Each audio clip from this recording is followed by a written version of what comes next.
update ng bayan. Maasahan anumang panahon. Magandang gabi po sa ating lahat. Narito ang update sa lagay ng panahon ngayong araw ng Martes, April 23, 2024 hanggang bukas April 24, 2024. Sa ngayon ay easterlies pa rin ang dominanting weather system sa ating bansa. Ito ang magdadala ng mainit at malinsangang panahon sa maraming lugar na minsan ay magdadala rin ng mga isolated rains. Samantala, isang bagong weather system naman ang nakakaapekto sa Mindanao. Ito ang Intertropical Convergence Zone o ang ITZZ na magdadala ng mga pag-ulan sa bahagi ng Southern Mindanao ngayong gabi. Narito naman ang heat index forecast ngayong araw ayon sa inilabas ng Pag-asa alas 5 kahapon. Posibleng pumalo sa 45 degrees Celsius ang pinakamataas na heat index ngayong araw sa may Rojas City sa Capiz at Zamboanga City.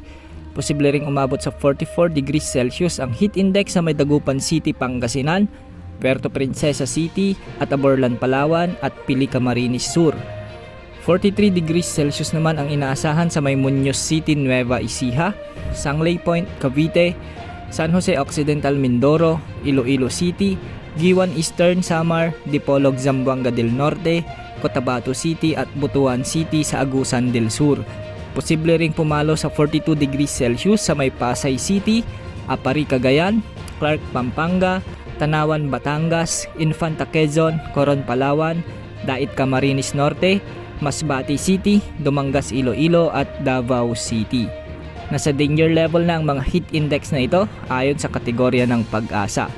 Simula ngayong araw, posibleng magsimula na ang pagdalas na pag-iral ng mga localized thunderstorms sa hapon at gabi.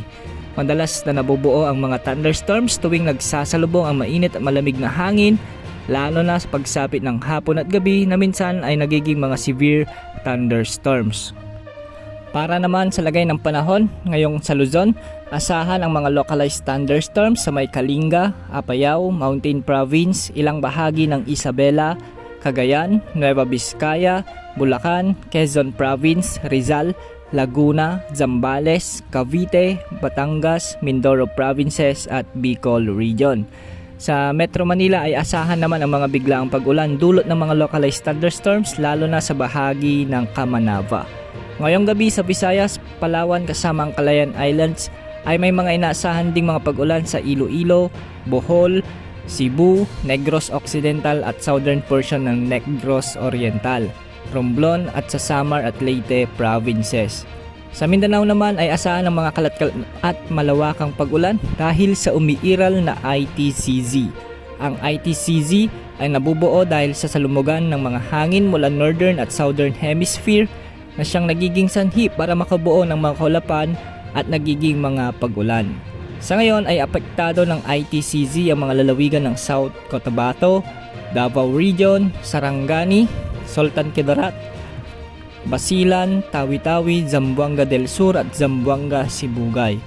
Posible ang mga katamtaman hanggang sa malalakas na pag-ulan sa mga nasabing lugar kaya pinag-iingat po natin ang ating mga kababayan sa banda ng flash floods at landslides. Bukas araw ng Miyerkules ay posible rin ang pag-iral ng mga localized thunderstorms kaya pinag-iangat po natin ang mga kababayan natin sa banta ng pagbaha at pagguho ng lupa lalo na pagsapit ng hapon at gabi.